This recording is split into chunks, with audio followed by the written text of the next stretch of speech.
గోవింద హరి గోవింద గోవింద హరి గోవింద గోవింద గోవింద గోవింద గోవింద గోవింద గోవింద గోవింద గోవింద గోవింద గోవింద.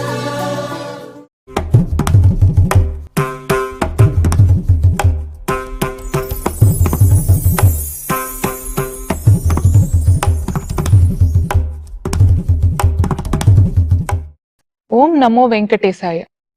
శ్రీ వెంకటేశ్వర భక్తి ఛానల్ ప్రేక్షకులకు స్వాగతం. పంచముఖి షణ్ముఖి లయ అవధానాలు కార్యక్రమానికి శుభ స్వాగతం. ఈరోజు ప్రముఖ మృదంగ విద్వాంసులు శ్రీ కొమ్మాజోసుల సద్గురు చరణ్ గారు మనతో పాటు ఉన్నారు. పంచముఖి షణ్ముఖి లయ అవధానాలను మన శ్రీ వెంకటేశ్వర భక్తి ఛానల్ ప్రేక్షకులకు సమర్పించబోతున్నారు. నమస్కారం గురువుగారు. నమస్కారం గురువుగారు, ఇప్పుడు మనం సాధారణంగా సాహిత్య అవధానాలను చూస్తూ ఉంటాం. అష్టావధానాన్ని తీసుకుంటే వేదిక మీద 8 మంది పృచ్ఛకులు, ఒక సమన్వయకర్త, ఇలాగ ఎంతో మంది ఉంటారు. కానీ మీరు చేసే ఈ అవధానంలో మీరు ఒక్కరే వేదిక మీద ఉండి అవధానాన్ని సమర్పించబోతున్నారు. కాబట్టి సాహిత్య అవధానాలకి మీరు చేసే ఈ అవధానానికి వ్యత్యాసాన్ని ఏంటో కొంచెం తెలియజేస్తారా? తప్పకుండానమ్మా. మంచి ప్రశ్న నా మనసులో ఉన్నదే అడిగారు. ముందుగా నాకు ఈ పంచముఖి షణ్ముఖి లయ అవధానాల్ని ప్రదర్శించే అవకాశం ఇచ్చినందుకు ఎస్విబిసి ఛానల్ వారికి, స్వామివారికి అనేక ధన్యవాదాలు తెలియజేస్తున్నాను.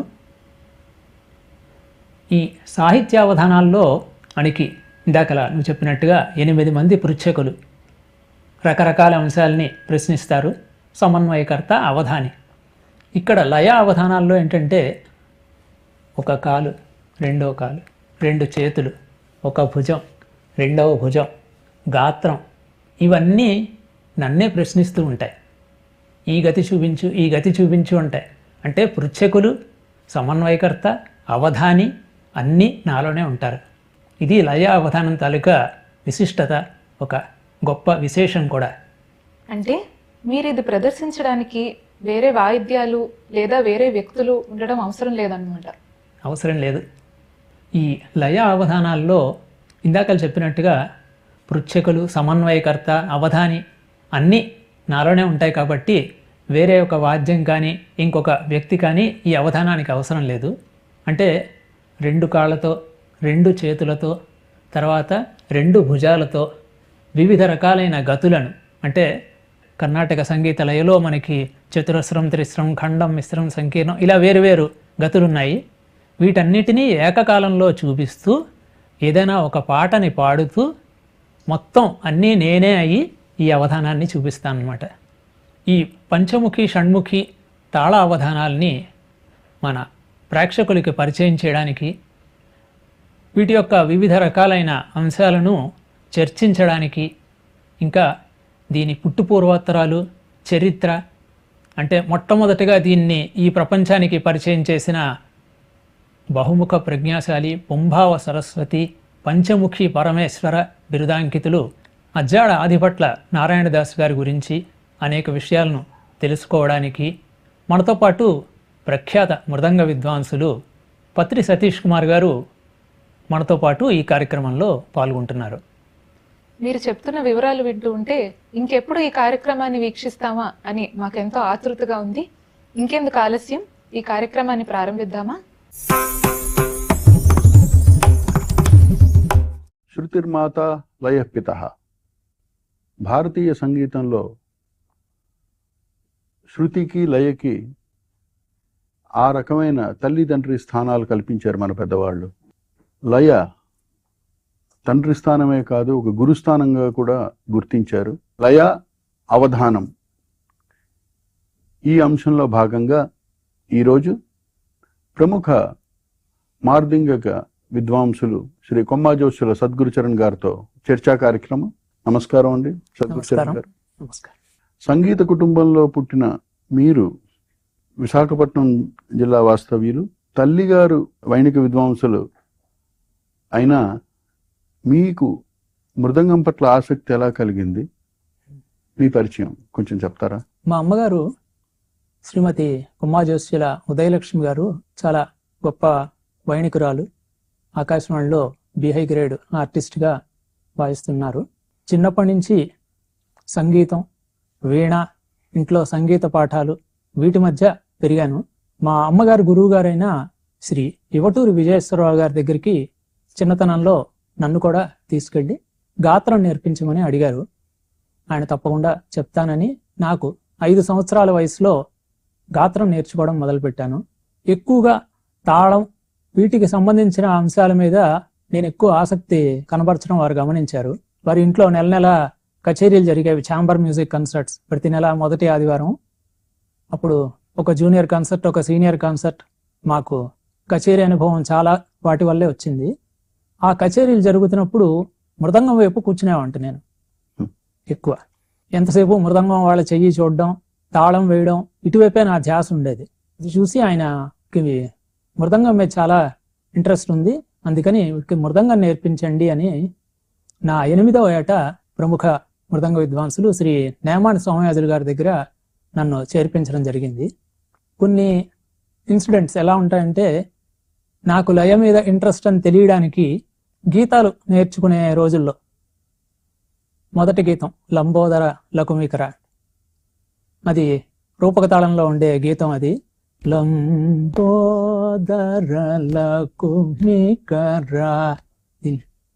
ఓ రోజు గురువు గారి దగ్గరికి వెళ్ళి, ఇది రూపక తాళంలోనే ఎందుకు పాడాలి గురువుగారు, ఆది తాళంలో కూడా వస్తుంది కదా, లంబోదర లకుమికర అంబాసుత అమర వినూత అంటే తాళం గురించి ఆలోచిస్తాడు. ఆయన చూసుకొని ఆది తాళంకి వచ్చింది బాగుంది, కానీ ఆయన చెప్పింది ఏంటంటే గీతం యొక్క స్ట్రక్చర్ ఇది రూపక తాళానికి చెందినది.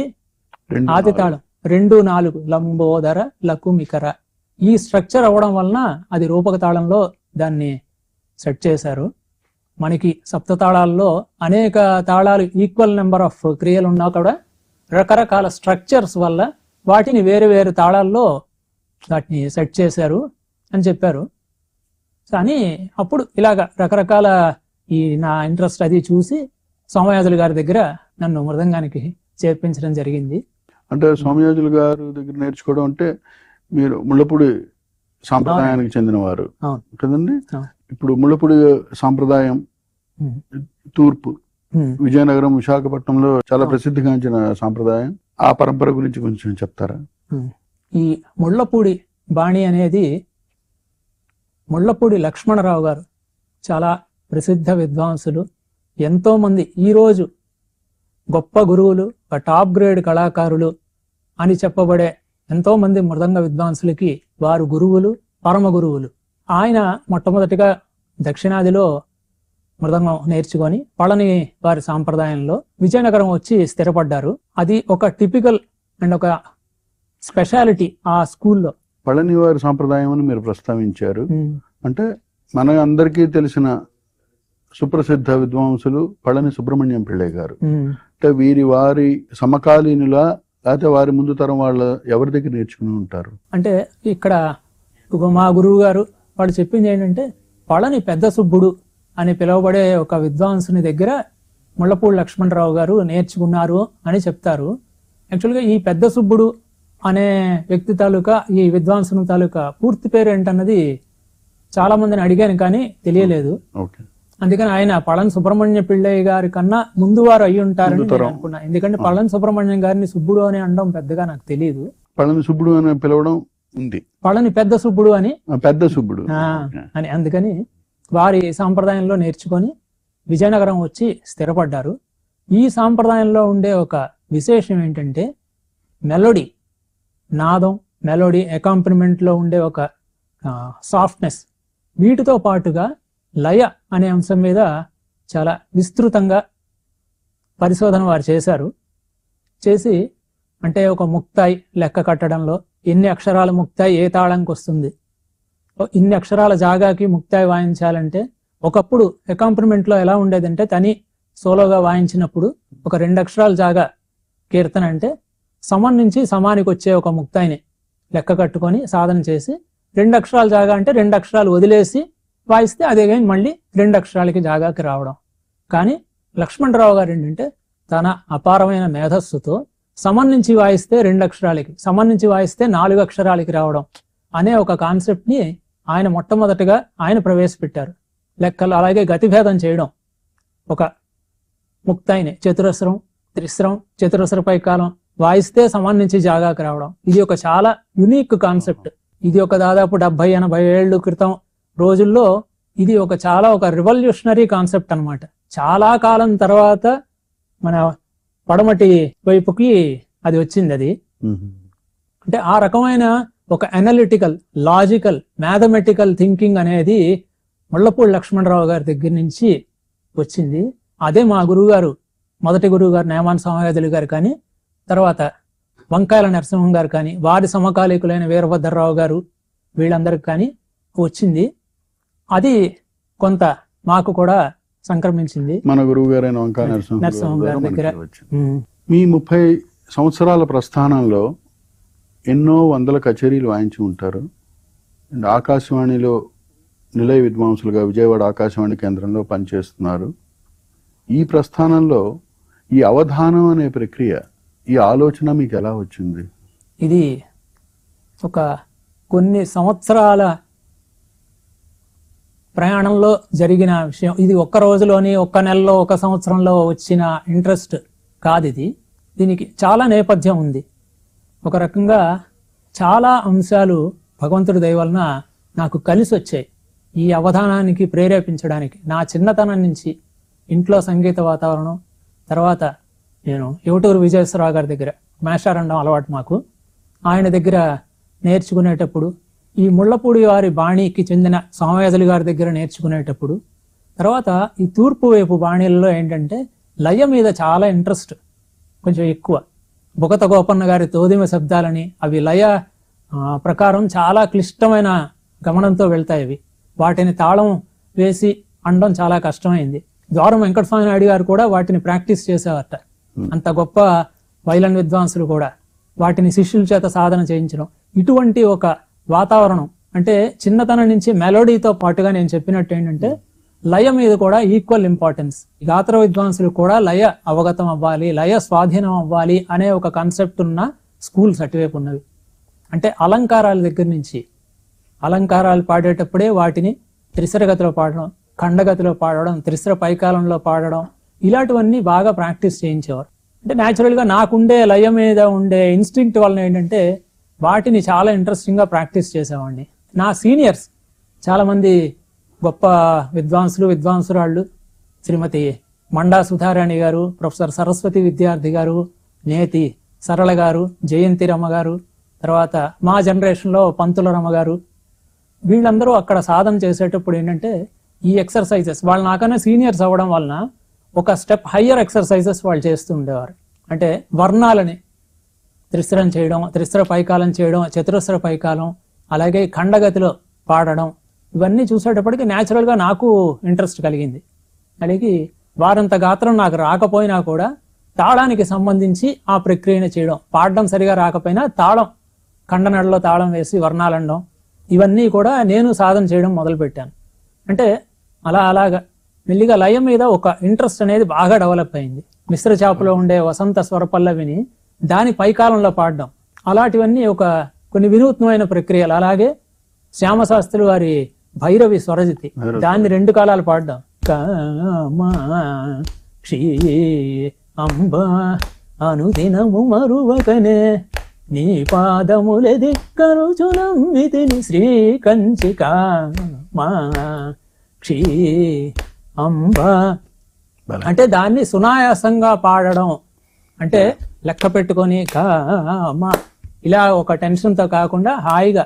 విజయేశ్వరరావు గారు అదే చెప్పేవారు, ఇప్పుడు చాలా ఈజీగా పాడగల, చతురస్రగతిలో ఎంత కంఫర్టబుల్గా పాడుతున్నావో అది ఖండమైనా మిశ్రమైనా అలాగే పాడాలి. మీరు పాడుతూ ఉంటే చూడడానికి, వినడానికి ఎంతో సౌలభ్యంగా, సులభతరంగా అనిపిస్తున్నది. కానీ ఇది 2 కాలాలు పాడేటప్పుడు, తాళం వేసి పాడేటప్పుడు దాని కష్టం, దీని వెనక ఉన్న మీ కఠోర సాధన అంతా తెలుస్తుంది. ఈరోజు మనం లయ అవధానం అని ఒక ప్రత్యేకమైన ఒక చర్చ. ఇందులో అసలు దాని పుట్టుపూర్వోత్తరాలు ఏంటి? అవధానం అన్నది మనం సాధారణంగా అష్టావధానం, శతావధానం, ఈ తెలుగు సాహిత్యం అందులో భాగంగా మనం వింటాం. ఈ లయ అవధానం దాని పుట్టుపూర్వోత్తరాలు కొంచెం మీ మాటలు. అంటే ఇప్పుడే చెప్పాను కదా, తాళం మీద చాలా, లయ మీద ఇంట్రెస్ట్ అని. ఈ బ్యాక్గ్రౌండ్ తో అనుకోకుండా నా దగ్గరకు కొన్ని విశేషాలు, కొన్ని సంఘటనలు ఇవన్నీ నా జీవితంలో జరిగాయి. అవి జరిగిన మీదట నేను వాటి చరిత్రని కొంచెం ముందు పరిశోధించి వాటి డీటెయిల్స్ ఇంకొంచెం తెలుసుకొని ఎలా ఏంటంటే చాలా రిటర్న్ అండ్ మ్యానుస్క్రిప్ట్స్, ఈ మెటీరియల్స్ అన్ని నా దగ్గరికి రావడం భగవద్గతంగా అలా జరిగింది. అది మొట్టమొదటి చిన్నప్పుడు నేను విజయేశ్వరరావు గారి దగ్గర నేర్చుకుంటున్న రోజుల్లో, బహుశా అలంకారాలో ఏవో నేర్చుకుంటున్న రోజుల్లోనే ఎవడో పెద్దవాళ్ళు డిస్కస్ చేసుకోవడం తెలిసింది. ఎవడో ఒక పెద్ద విద్వాంసులు పంచముఖి అనే ఒక తాళావధానం చేశారట. ఆయన పేరు కూడా నాకు అప్పట్లో తెలియదు, వాళ్ళు చెప్పుకోవడం. 5 అంగాలతో 5 గతులు వేస్తూ పాడేవారట. చెప్పి చాలా గొప్ప విద్య అని దీన్ని ఆయన 10 సంవత్సరాలు సాధన చేశారట. విషయం అర్థమైంది. 10 సంవత్సరాలు సాధన అనేటప్పటికీ నేను దాన్ని మర్చిపోయాను. ఎందుకంటే 10 సంవత్సరాలు అన్నది మా వల్ల కాదు, అంత టైం స్పెండ్ చేసే ఉద్దేశం లేదు.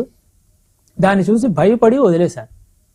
ఆ తర్వాత ఏంటంటే గ్రాడ్యువల్గా మెల్లిగా నేను వంకాయ నరసింహం గారి దగ్గరికి విద్య నేర్చుకోవడానికి వచ్చాక, అప్పుడు ఏంటంటే వారి ద్వారా ఆదిభట్ల నారాయణదాస్ గారు ఈ తాళా అవధానాలు చేసేవారు అని చెప్పి ఆయన ద్వారా తెలియడం జరిగింది నాకు. అప్పుడు ఆయన దగ్గర చాలా మెటీరియల్ ఉండేది. ఆయన చాలా మంచి డాక్యుమెంట్ చేసేవారు. ఆయన దగ్గరకు వచ్చిన ప్రతి విషయాన్ని డాక్యుమెంట్ చేయడం. నేను మా గురువు గారి దగ్గర నుంచి, మా నాన్నగారి దగ్గర నుంచి డాక్యుమెంటేషన్ అనే ఒక అలవాటుని చేసుకున్నాను. అంటే ఏది దొరికినా దాచడం, విషయాన్ని సేకరించడం, దాన్ని భద్రపరచడం, ఐదర్ డిజిటల్ లేదా పేపర్ ఏదైనా కూడా. అలా చేస్తున్నప్పుడు తాళావధానం యొక్క హిస్టరీ ఏంటన్నది నేను తెలుసుకున్నాను అనమాట. వీటిలో బిఫోర్ 1900 అంటే 20th సెంచరీ కన్నా ముందే తూర్పు వైపు అంటే బొబ్బిలి, విజయనగరం ఇటువైపు తాళావధానాలు చేసేవారు అని కొన్ని మ్యానుస్క్రిప్ట్స్ లో మనకి దొరికింది. అంటే అప్పటివి సరిగా డాక్యుమెంట్ అయ్యి లేవు. ఆదిభట్ల నారాయణదాస్ గారికి ముందే భుగత గోపన్న గారు వంటి విద్వాంసులు వారు తాళావధానాలు చేసేవారు అని రాసి కొన్ని గ్రంథాల్లో ఉంది. భుగత గోపన్న గారు కూడా తోదిమి శబ్దాలు రాసిన భుగత గోపన్న గారు, వారి అమ్మాయి నీలాద్రివేణి అని వాళ్ళ అమ్మాయి పంచముఖి నాట్యం చేసేది అని రాసింది. అంటే 5 అంగాలతో 5 గతులు చూపిస్తూ నాట్యం చేయడం అంటే really unbelievable. It's extraordinary, super human ఇన్ని చెప్పుకోవాలి దానికి. కానీ మనకి డాక్యుమెంట్ అయ్యి లేవు అనమాట అది. సో తర్వాత రోజుల్లో ఆదిభట్ల నారాయణదాస్ గారు చేసిన దగ్గర నుంచి దే ఆర్ డాక్యుమెంటెడ్. వారు ఎలా చేశారు అన్నవి రిటర్న్ గా మనకి ఉన్నాయి. అప్పుడు వారు రాసిన గ్రంథాలు అవి మనకి దొరికాయి. అవి చూసిన తర్వాత మళ్ళీ అగైన్ నేను చిన్నప్పుడు ఎప్పుడో విని వదిలేసిన ఆ తాళావధానాల గురించి మళ్ళీ నాకు తెలిసింది. అప్పుడు ఒకసారి రిఫ్రెష్ అయ్యాను మళ్ళీ. కానీ ఆ కాంప్లెక్సిటీని చూసి నేను మళ్ళీ చేయడానికి జంకి ఊరుకున్నాను అనమాట. కానీ అప్పటికే ఈ ద్వితాళావధానం ఇలా చేయడం నాకుండే లయ మీద ఇంట్రెస్ట్ వలన చిన్న చిన్నగా ప్రయత్నిస్తూ ఉండేవాడిని. ఇప్పుడు పుట్టుపూర్వోత్తరాలని అడిగారు కదా, దీని బట్టి చూస్తే మనకి ఇందాక చెప్పినట్టు డాక్యుమెంట్ అయి ఉన్న మొదటి వ్యక్తి ఆదిభట్ల నారాయణదాస్ గారు. ఆదిభట్ల నారాయణదాస్ గారు పాపులర్ గా చేసినవి 2 అవధానాలు. అంటే పంచముఖి పరమేశ్వర అని వారికి ఒక టైటిల్ ఉంది. అది అంటే పంచముఖి తర్వాత షణ్ముఖి, ఒక 2 అవధానాలు వారు ప్రదర్శించారని చెప్తూ ఉంటారు. ఎక్కువగా అదే ప్రచారంలో ఉంది. కానీ వారు అనేక అవధానాలు చేశారు. అంటే అష్టావధానం, మీరు ఇందాకలు అన్నారు సాహిత్య అవధానాల్లో అష్టావధానంలో భాగంగా వారు తాళావధానం కూడా చేసేవారు. అంటే ఆయనకున్న ఒక లిటరరీ టాలెంట్, ఉన్న పట్టు, అలాగే తాళం మీద ఆయనకున్న పట్టు, వీటన్నిటిని జోడించి లాంగ్వేజెస్, లిటరేచర్, తర్వాత ఆయనకున్న ఛందస్సు మీద, తాళం మీద ఉన్న ఈ పట్టునన్నింటినీ కలిపి ఆయన అష్టావధానంలో కోరిన తాళంలో కోరిన జాగాకు ముక్తాయి నీడుట అని నాయరుక అనే ఆయన ఆటోబయోగ్రఫీలో రాసుకున్నారు. ఆయన బయోగ్రఫీ కూడా పూర్ణ పురుషుడు అని యామజాల పద్మనాభ స్వామి గారు రాసిన పుస్తకంలో కూడా వన్ ఆఫ్ ద అంశాలు ఏంటంటే 8 కోరిన జాగాకు కోరిన తాళంలో ముక్తాయిని లెక్కించుట చెప్పుట. నెక్స్ట్ ఇంకొక టైప్ ఏంటంటే వీణ వాయిస్తూ ఆయన అవధానం చేసేవారట. కుడి చేతితో ఒక గతి, ఎడమ చేతితో మీటుతో వేరే గతి, తాళం తీగలతో 3వ గతి, ఇలా 3 గతులు చూపిస్తూ వీణ మీద అవధానం చేసేవారు.